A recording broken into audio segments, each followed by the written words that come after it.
চেষ্টা করলে নাকি কেষ্ট পাওয়া যায়। জানি না আমি কোনোদিনও কেষ্টর দেখা পাবো কি না। তো চেষ্টায় কিন্তু কোনো রকম কমতি রাখিনি।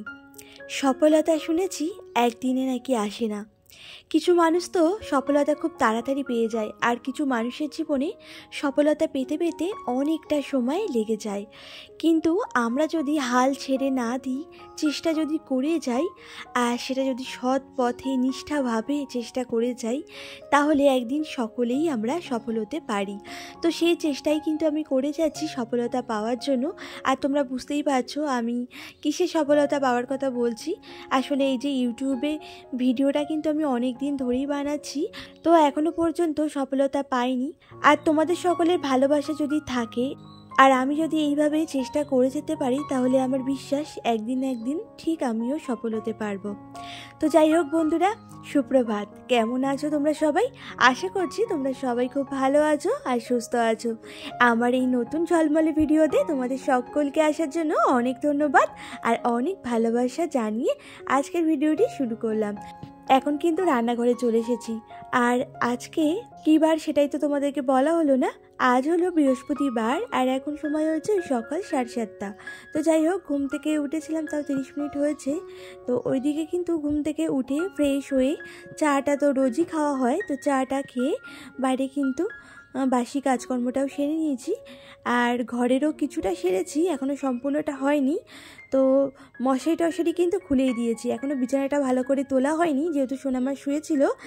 তাই ওর কাছে বইপত্রগুলো দিয়ে এসেছি, বললাম তুই ততক্ষণে পড়, ততক্ষণে আমি কিছুটা কাজ সেরে আসি।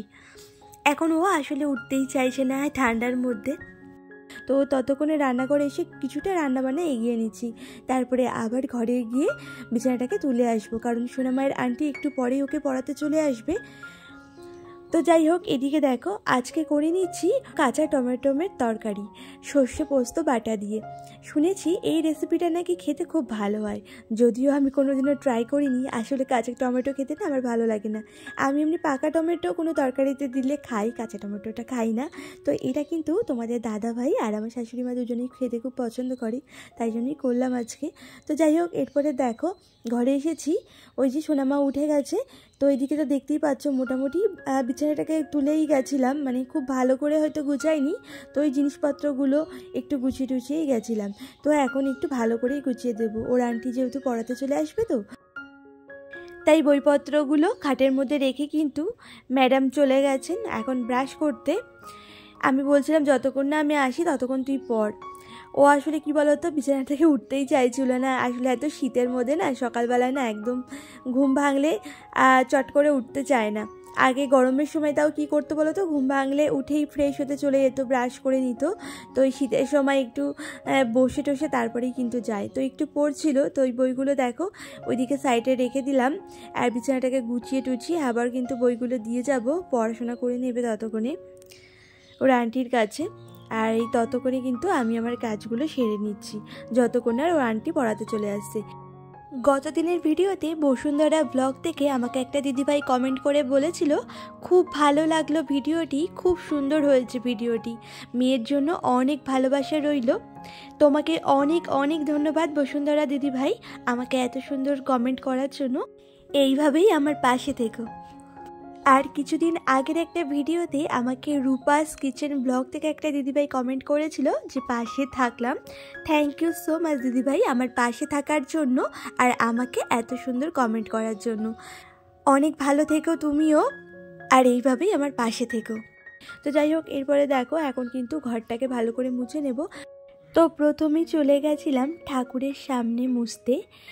ওই জায়গাটায় কিন্তু দেখলাম বেশ ময়লা হয়েছে, তো সমস্ত জিনিস সরিয়ে সরিয়ে কিন্তু পরিষ্কার করে নিলাম।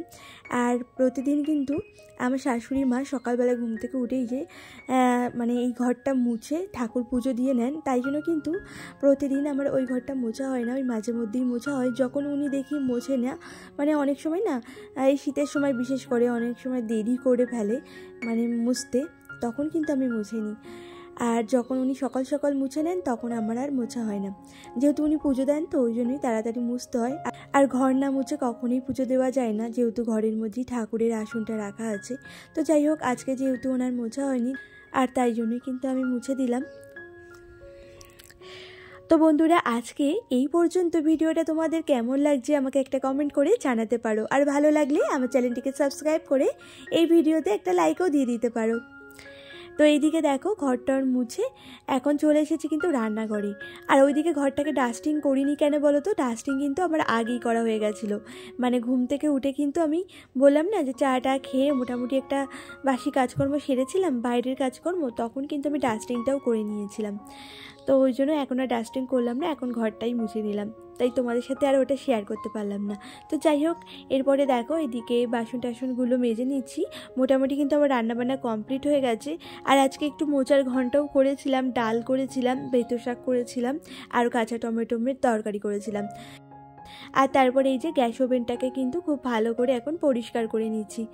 প্রতিদিন জানো তো রান্নাবান্না করার পরে আমি কিন্তু এই গ্যাস ওভেনটাকে খুব ভালো করে মুছে আর রান্নাঘরটাকেও খুব ভালো করে মুছে টুছে ক্লিন করে নিই। আর প্রতিদিন সকালবেলাও কিন্তু আমি এই রান্নাঘরটা মুছে টুছেই তারপরে কিন্তু রান্নাবান্নাটা বসাই।